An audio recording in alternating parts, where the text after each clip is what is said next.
Okay, are we recording? We are now recording. All right. Different setup. All right. Hopefully, my voice doesn't sound like it's in the middle of a tin shed. I don't know how that happened. We're through the same mixer. Yeah. And I don't know what happened there. The same kind of mic, same kind of setup, same board, everything. Hello, Producer Lloyd. But for some reason, the channel that your mic came off of, it sounded like I was in a tin in a corrugated cabin. metal shed. Yeah, exactly. So, well, today, for April Fools, we're going to talk about a really big hoax. Big hoax. Big hoax. Well, years in the making. Big hoax. Anyway.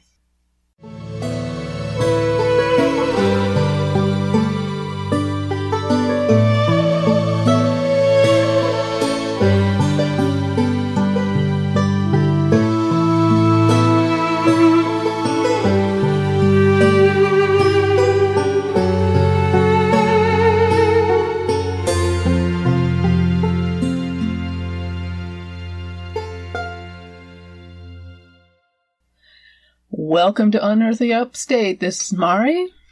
And I'm Matthew.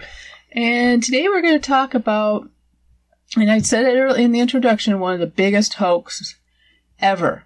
I'm not talking just about the planning that went into it. I'm talking about the actual hoax itself was pretty damn big. Literally big. Big hoax. What we're talking about today is the Cardiff Giant, and I'm not sure if people are familiar with it. How I became familiar with it was, I was like 8 years old, so you're talking decades ago. There was an actual, honest-to-goodness, old-fashioned circus, came fairly close by to where I lived, and I went with some friends to go see it. And in the sideshow, they supposedly had a mummified alien. I didn't have enough money to go see it, and I was really bummed. I didn't get to see it. But that night, those Time Life books, I think it was Time Life book. They had the mystery things and that. One of the ones that was mentioned was the Cardiff Giant, which probably was, as we go on, this petrified alien was probably a descendant, if you will, of the Cardiff Giant. Right. So, did you ever hear of the Cardiff Giant before moving out here? Yes. Okay. Yes, I did. Through Ripley's Believe It or Not magazines that we'd get as kids, and through encyclopedias, and through just people talking about weird hoaxes. And, just a general interest in it. And so, I've heard about it before and what it is, but not quite interested in it at the time. Enough to really go digging for facts about it. But I knew. Coming out here, I knew what the Cardiff Giant was. Right. But, and some of the players involved. The Cardiff Giant, it has a very interesting history, not just how it began as a hoax, but its life afterwards. But it starts with a man named George Hull. He was a tobacconist, and he was a staunch atheist, which at the time, which was 1867, I believe. I lost my note for a second. I am sorry. That's all right. We can cut it up. Yeah. Okay. So starting back in 1867, 1868, George Hull, who's this tobacconist, he's out in Iowa, I believe, again, and he runs into a revivalist preacher. Now, George Hull was an atheist, and at that time, being an atheist was considered you were the oddball one. And him and the preacher get into this big argument. This revivalist preacher took the Bible literally. The argument ensued about the giants who once walked upon the earth. George Hull, being the more rational man, but had a little bit of we call him a troll nowadays, I guess. Exactly. He wanted to not only stick it back to this preacher, but to anyone who took the Bible so literally that they didn't understand what, metaphor meant, So to them, the camel going through an eye of a needle, that was literal, I mean, this is the type of people he really had trouble with. It would be more plausible for a tortoise in the middle of the ocean to be able to lift its head up and catch a lotus blossom. Yeah. Okay. Than for an animal to reincarnate into a human. Okay. That is one of the Buddhist axioms that I remember from reading things like the Tao Te Ching and other texts. And I would think that's another one of those metaphors. Yeah. But this person, this religious leader, would have taken that literally. Yes, exactly. So he didn't.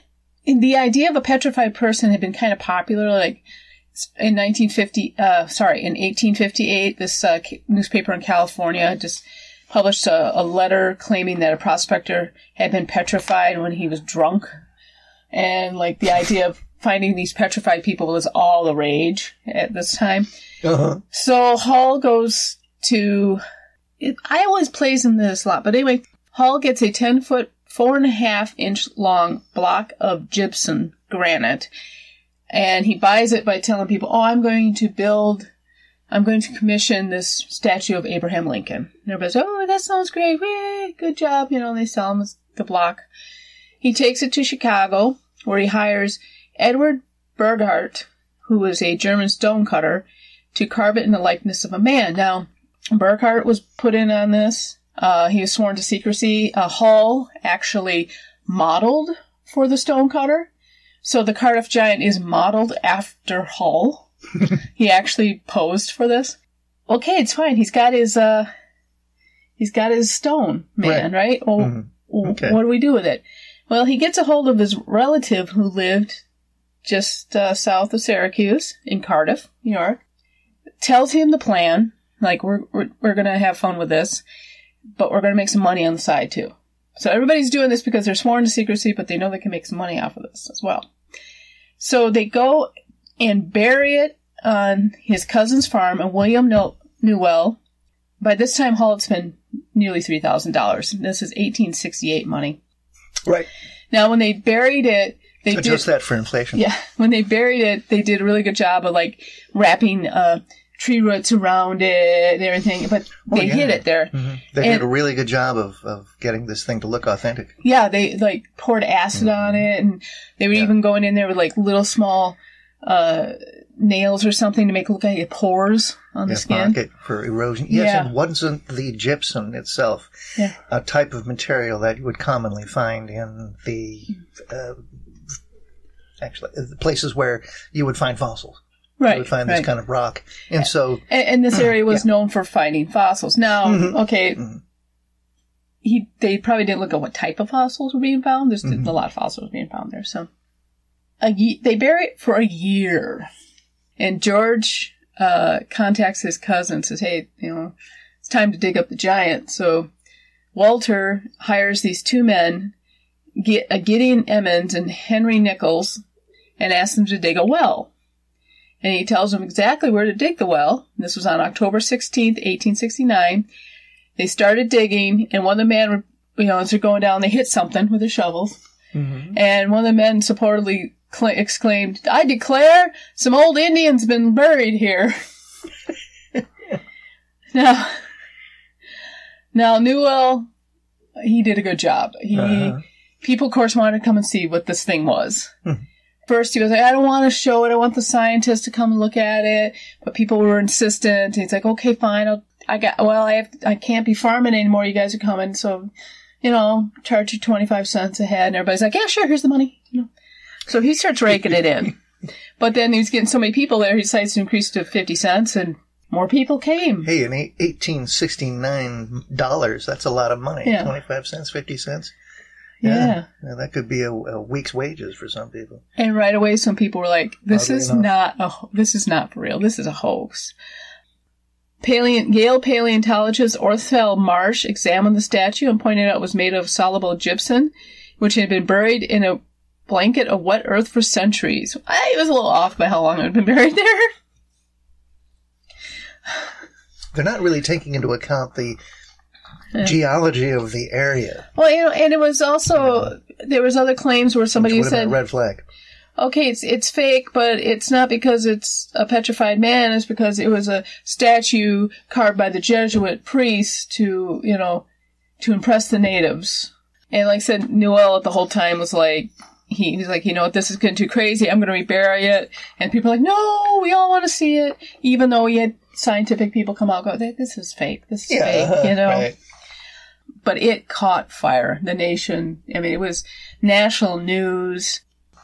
All right. During the first week, 2,500 people came to see it. So even at 50 cents a head, that's pretty good money, you know. Oh, yeah. And then, definitely, you know, people wanted to buy it. Oh, yeah. They decided, yeah, it's pretty good, but, you know, we should get rid of it before people really start to figure out what's going on. And, oh, yes, and Hall did get what he wanted out of it. Because there were people who were defending this giant as a legit example of the giant who walked the earth, as in the Bible. Right, okay. So it proved his point. Okay. But they decided, you know, let's get rid of it. So they sold it to some businessmen from Syracuse for $30,000. Now remember, at that time period. Wow. Yeah, that was quite a bit of money. So, and these guys take it on tour. Experts were coming in to examine the Cardiff giant.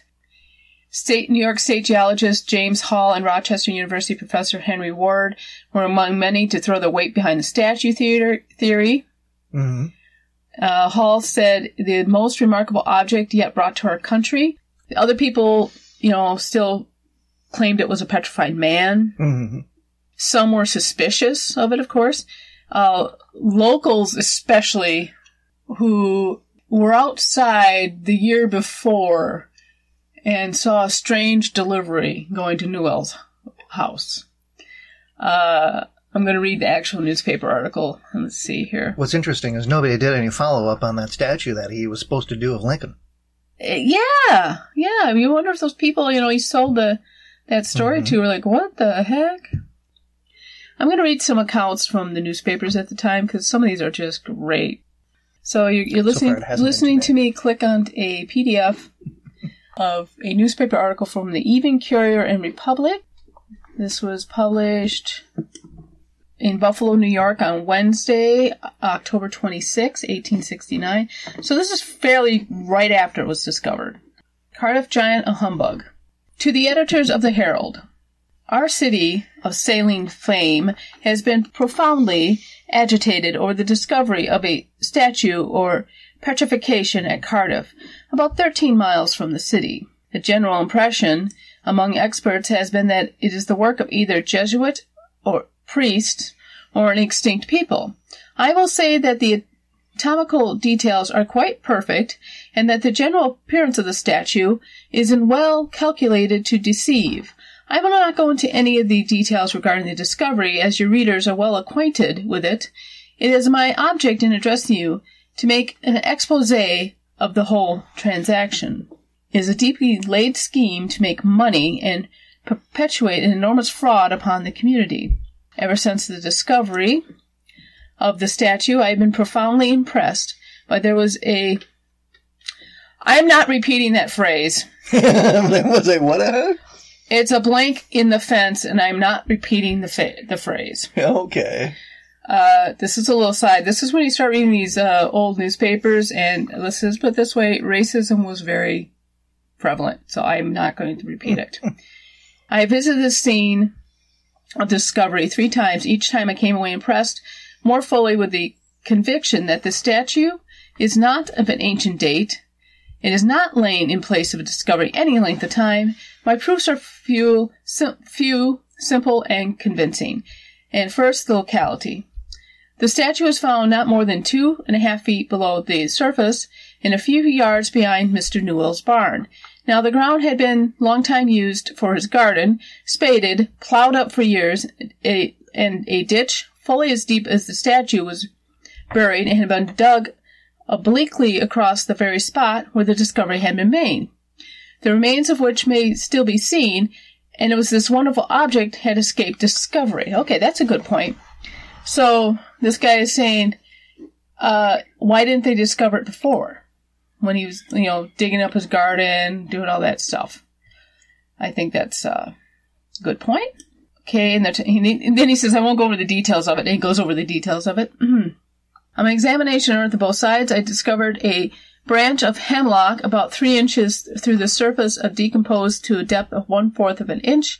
This branch had been cut off 2 inches from the sides of the pit, and the cut extremities were decomposed to the same depth as the rest of the surface. If the branch had not been cut through at the time, the would-be petrification was exhumed, but it had been moved out of the way in order to bury something. Okay, so this guy, very smart guy, he makes these valid points. And then he goes on and on and on and on about it. But there goes an example of, this was George Hooker.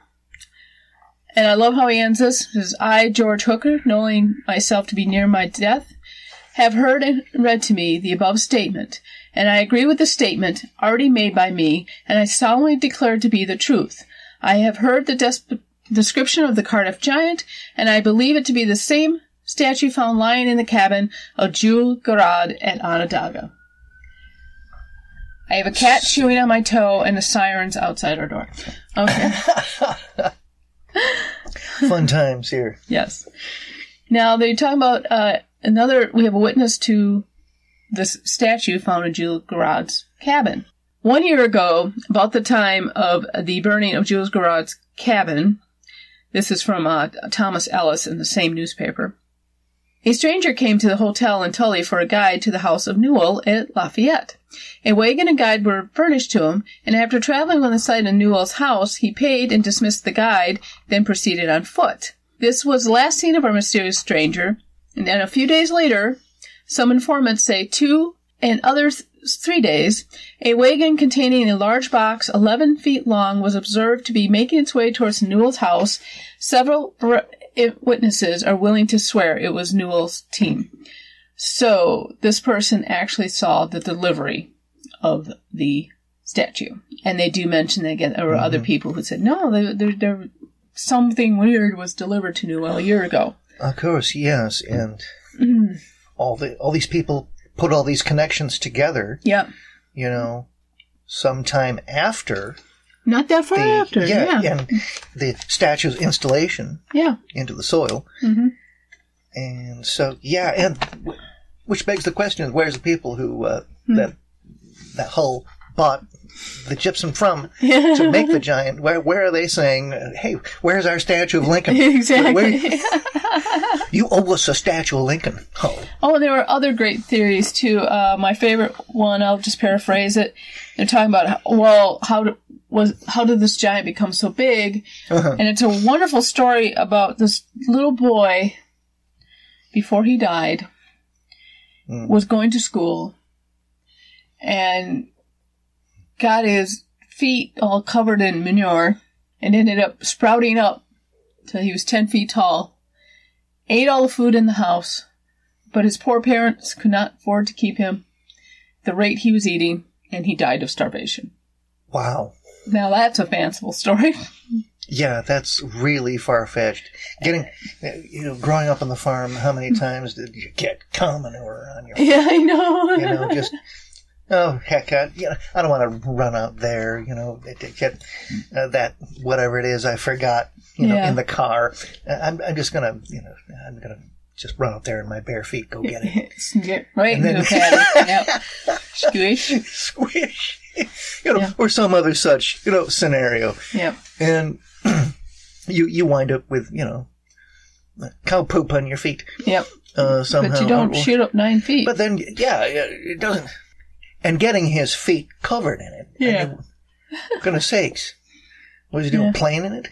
And then there was squishing it between their toes? The wonderful story is called the Onondaga Item again, a man of means. I'm going to paraphrase this, but basically Matthew, son of Dr. Alexander Henderson, a veterinary surgeon of the city, they were visiting the Cardiff giant, and Matthew finds a button near where the statue had been, or the Cardiff giant had been found. And he brings it home to his dad, and his dad cleans it up and finds it to be a Welsh coin. Okay, so we have a statue carved by the Jesuits. Yep. A giant petrified from biblical times. Right. A fake, as some people obviously said. A statue carved at the when the first colonists came, that was another theory, and a Welsh prince. Oh. Because they supposedly found this Welsh coin buried next to him. Welsh coin. Yes. And the kid that got manure on his feet and grew to 10 feet tall. Anyway. So lots of explanations. Yeah. Pretty far-fetched. And no one's really asking Hull, about it, how he did it. And not yet, anyway. Not yet. Not yet. Not until our next player comes on remember stage. We have that group of businessmen. Mm-hmm. They're showing it off, and they're making some good money. But they're attracting attention. They are attracting attention, and they attract the attention of the greatest showman on earth, that Mr. P.T. Barnum. Yes. He shows up with money in hand. P.T. Barnum offered $50,000 to the businessmen. They said no, so P.T. Barnum, being the guy he was, made his own. Of course, but changing it at least by 20%, so he could avoid any sort of copyright that might have existed. But I don't know how you go about copyrighting a hoax. Yep.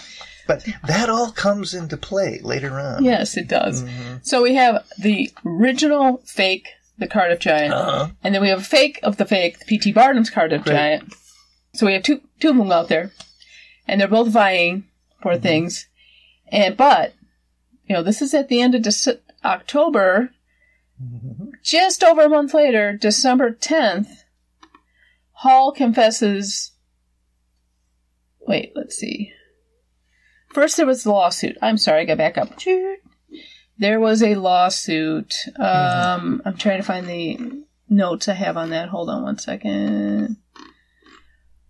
Yeah, because the issue of who did it first comes into play in the trial. Mm-hmm.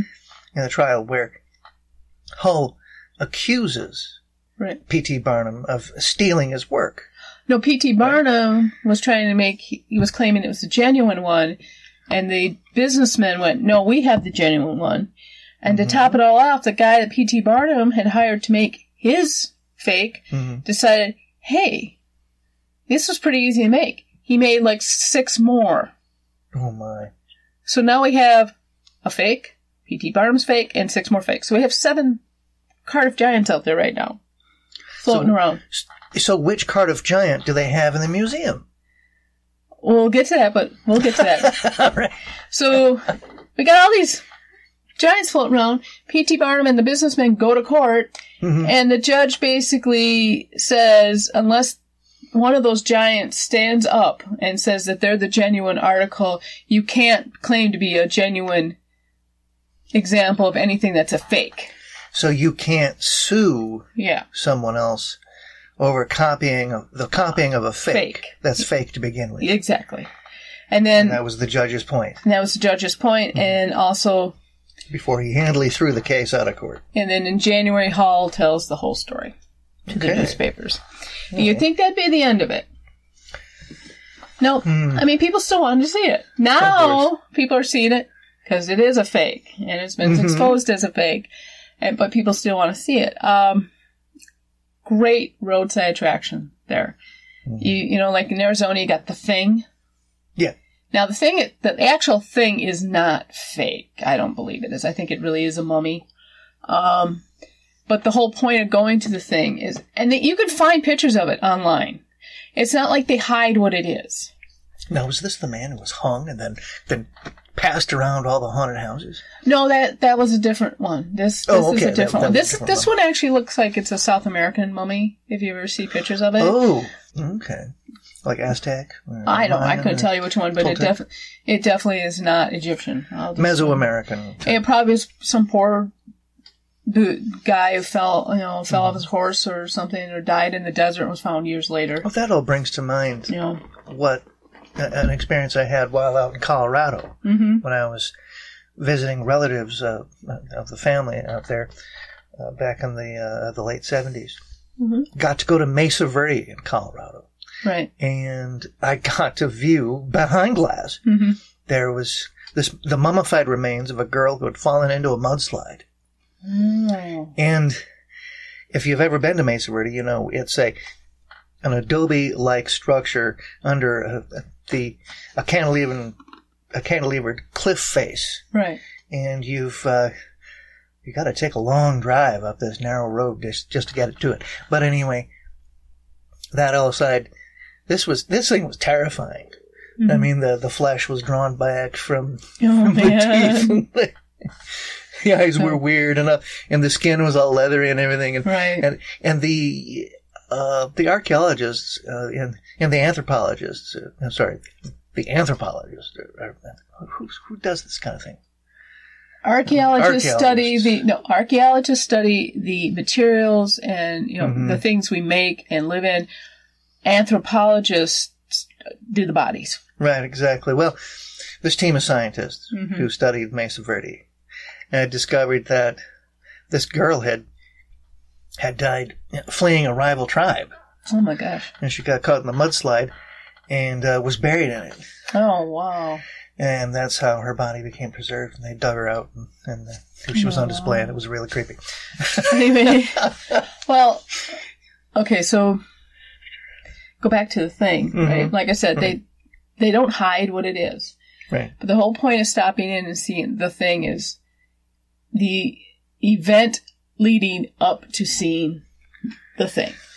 Right. They've got like this little museum. They got this museum you wander through. They've got they revamped it a couple of years ago, where it's like this weird science fiction story about mm-hmm. dinosaurs and aliens, but it's the journey to see the thing, and that's what makes it an interesting attraction.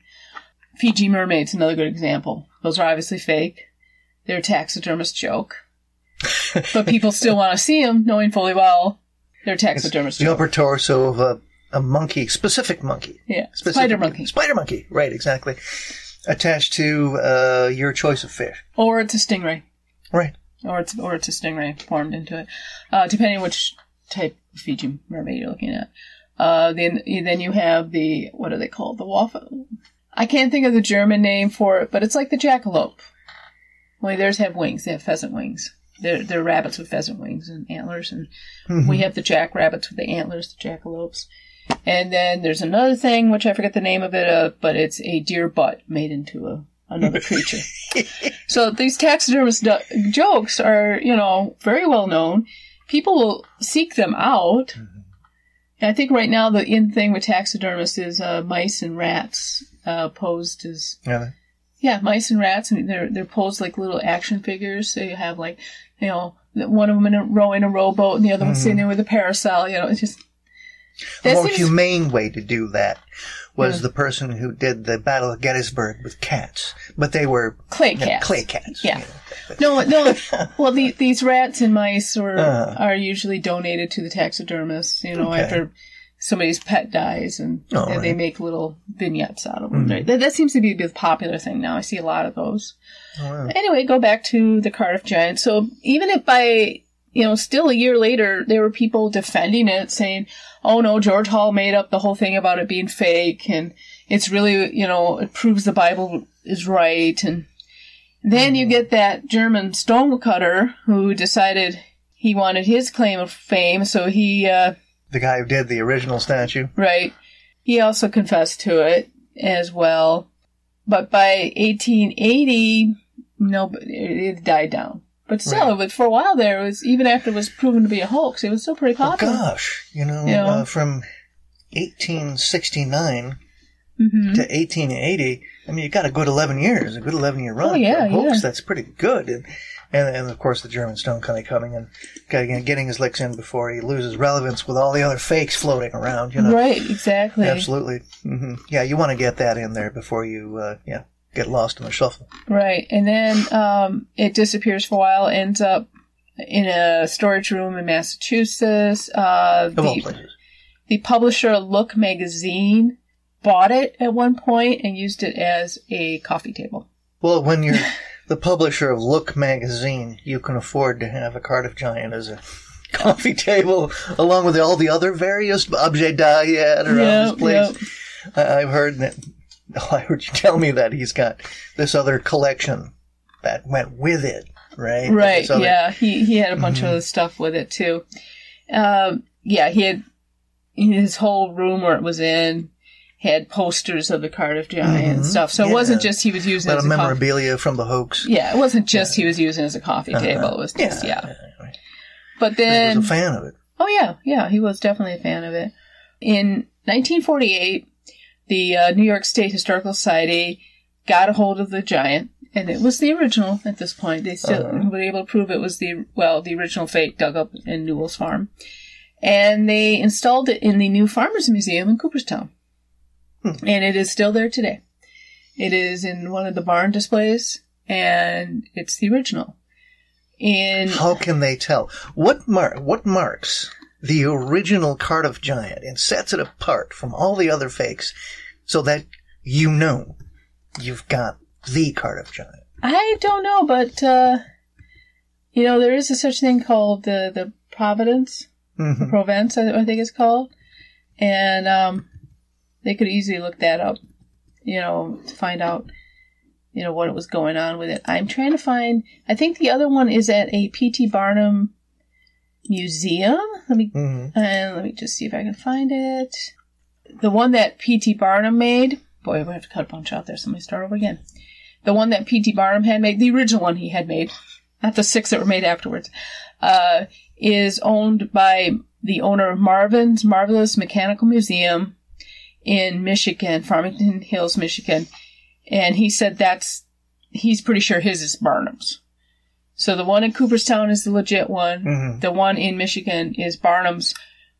I don't know where the other 6 are. They maybe they were made into coffee tables or whatever. Well, this was just a part of a hoax here. Well, it's gypsum. Yeah. It's nice material. Yeah. Yeah. Okay. And big piece of material, too. Yeah, we can cut that into slabs and make it into bathroom tile. Sure. Right. Somebody could be standing on one of the hoaxes right now. Right, exactly. Or their bathroom's tiled in it or something. I don't know. But this wasn't the end of these petrified people. Because remember, it started earlier with people claiming they were finding these petrified people. In 1876, Solid Muldoon was exhibited in Beulah, Colorado. Again, P.T. Barnum tried to buy that one. And guess what? Solid Muldoon was also created by George Hall. Solid Muldoon? Solid Muldoon was the name of this one. Oh, my. It was made of clay, ground bones, meat, rock dust, and plaster. Meat? Yeah, I know, it's disgusting. In 1879, the owner of a hotel that is now Okay, yes, I've been a New Yorker for over 10 years now, but there's still place names that I cannot pronounce properly when I first see them. Let me try this again. In 1879, the owner of the hotel, which is now Taganook, I know I mispronounced that, so sorry, Taganook Falls State Park, hired men to create a fake petrified man and place it where workmen would dig it up, but one of the workmen got drunk and spilled the beans before they could pull it off. Oh. See, never get your crew drunk. Yep. Before the night before staging a hoax, folks. Here, take away. Another one in Colorado in 1892. Soapy Smith. Yes, that was the guy's nickname, Soapy Smith. Purchased another petrified man for $3,000. People would come to see it, but he did kind of like The Thing. People would come to see it, but he was also...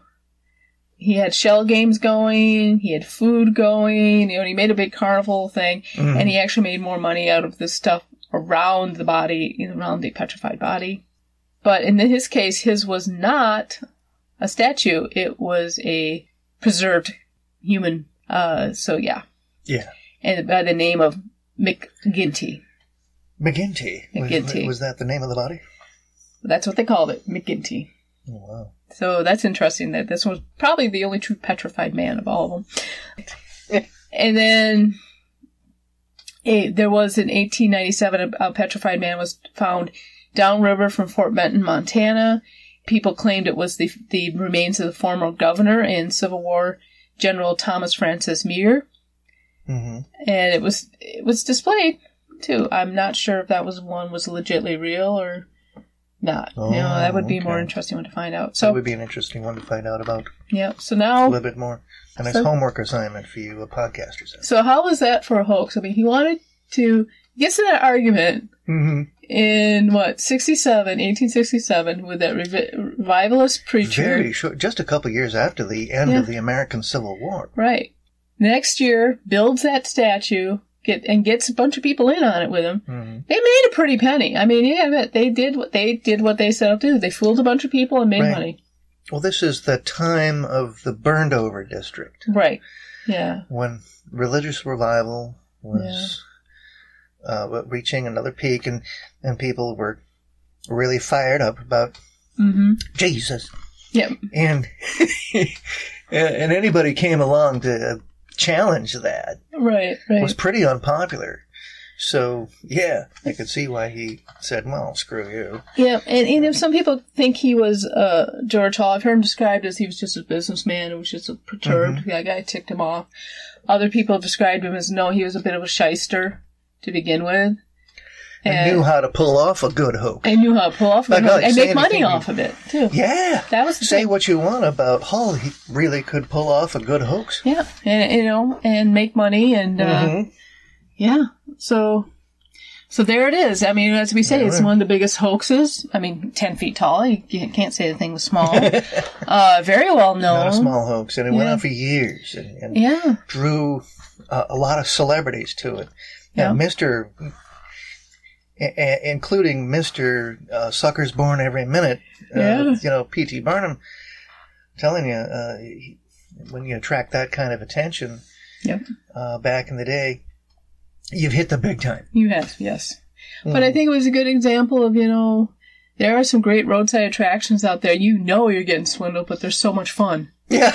They're worth the ride, Yeah, so. You think that if you think that the fortune that you receive from Zoltar, you can't be one of these literalists. Oh, yeah. Well, no, I like Pappy better, but anyway. Pappy? Pappy, yes. And then there's there are the female versions of Zoltar and the fortune tellers and whatnot. And in case you have no idea what we're talking about, we're talking about these automatonic fortune tellers. You put money in, and they do, they move their hands over the cards or the crystal bar. I think Zoltar just kind of meditates there. And then this little card will pop out and give you your fortune. Right, exactly. I mean, it's... the really cheap ones don't have any moving parts, but the really quality ones that are like throwbacks to, at the height of the automatons, where they were constructing these clockwork automatons during the 18th century. Oh, yeah. And 19th. And the hands move, the jaw moves along with the voice, the eyes move and whatnot and blink and everything. And some are really articulate, but... then again, some are really just dumb. Yeah. So I'm going to end this with a question. I'm going to have you answer it, then I will. What would be a roadside attraction you have not seen yet that you really would want to see? No matter how chintzy, no matter how tacky, if you have one you ever wanted to see? Well, I'm going through it in my mind right now. And, we've been to a few roadside attractions. One that would be really within striking distance. A big one. I would like to go to see the Mothman. Oh yeah. And that would be neat. I'd like to, go see the Mothman statue. But that's not really a roadside attraction. That's more or less something else. Yeah, that's true. But a roadside attraction to me would be like the largest pecan in the world or something like that. Or the largest ball of twine in Minnesota. And, something like that. Yeah. But I don't know. There isn't and I'd like to go see the Muffler Man. Yeah. And I'd like to see these sorts of things. And the Cardiff Giant would be, I think, that right there is the definition of roadside attraction. Right. And I think if we were to go to that museum and see the Cardiff Giant, and he's within striking distance. Oh, yeah, yes. That would be great. And I would consider my roadside attraction bucket list complete. If I were to be able to see that, that would be nifty. And of course, there are some other locations that have Fiji mermaids in them and that sort of thing. That's always interesting.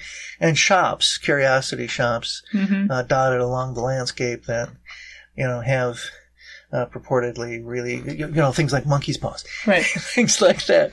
That would be interesting. Or hands of glory, that sort of thing. You've pretty much covered all the ones I want to see. Never got to spend much time in Wisconsin Dells, which is a great tourist thingy. And then there's Gatlinburg. And, there's some great cities that have built up their entire tourist thing with items like this. But there's a new one I've seen and heard of called Meow Wolf. Very new. And it's a modern take on these old roadside attractions. It's kind of like a fun house. It's like a fun house mixed with art installation, mixed with interactive components, mixed with live actors. So it's kind of like a haunted house, but no one's there to scare you. They're more like they're part of the interaction part of it. Yeah. And it changes every so often. And I think they've opened up like smaller versions of this in other parts of the country. But it's just something you go and experience. It's not really something you go to see. You go in there because you don't know what's around the bend in the next room. You could walk into the room and everything is upside down, painted, puce. And then you go into this other room and there's this giant monster whose head is a TV, and it looks like a spaceship. And there's somebody there guiding the spaceship, So I think that would be an interesting because it would be like you're in a really weird pop art museum, but yet you can play with everything. Yeah. And everything's hands on. And there is kind of a narrative that goes through the whole thing too, as well. So that would be on my list on top of everything else you said. And then I have the weird morbidist fascination with going to see some Cold War sites, including next to Wall Drug, which is another great roadside attraction I would like to revisit. I actually was there at one point in my life. But just down the road from Wall Drug, about 5 miles down the road from Wall Drug, are the Minuteman missile silos, which have been made into national parks right outside Badlands National Park. So you could spend a few days and see all this stuff. Right. But you can actually go and tour the areas where these missile silos were and get a little bit of the history of the Cold War. That's just one example. There's also like a few places where they did testing that they do allow you to visit for a short amount of time because they're still pretty radioactive. So right, exactly, which is. Really, I know that's morbid, but that's on my list to do too. You really gotta. Well, you take a calculated risk like that, Yeah. Well, that's why they only allow you to go on. You go on a bus and they take you out there and they time it and you get back. I mean, they don't. You're not there by yourself. You are there with rangers that make sure you don't get overexposed. I would rather take my risk at those spots than Chernobyl. Absolutely, you'd never get me over to Chernobyl. Yeah. Yeah. I mean, the radiation there has significantly dropped, but there are areas. There are patches in that area where it still is dangerously radioactive. Which is a total bummer to end this episode on. But like talking about the Cardiff Giant. In Cardiff Giant, we ended up talking about Chernobyl. Okay. Yeah. Well, most roadside attractions are not, radioactive. It's just I got that weird bucket list. I want to see some of them. So. Yeah. All right. So, have a happy or April Fools with what's going on in the world today. You really can't outdo that for a prank. And you really shouldn't. Too soon. Never. Yeah. So stay healthy, stay safe. Thank you for listening to our Ghastly Podcast. Bye. Bye-bye. Thank you for listening to Unearthly Upstate. You can find us on Facebook, Twitter, Instagram, YouTube, Patreon, and on our webpage. We are also on Apple Podcasts, Spotify, Spreaker, Stitcher, Podbean, Google Podcasts, and CastBox. Please like, share, and review on your favorite platform. Unearthly Upstate is an Animator Liar production. The show is produced by Mari and Matt Manette, with purring provided by Honey and Lloyd. Research and writing by Mari Manette. Music is by Kevin MacLeod, licensed under Creative Commons Attribution 3.0 license. Unless otherwise stated in the episode, the places mentioned in the broadcast are not paid, or contact us for any type of promotion. Please check out our webpage for credit and sources for the episode. Thank you.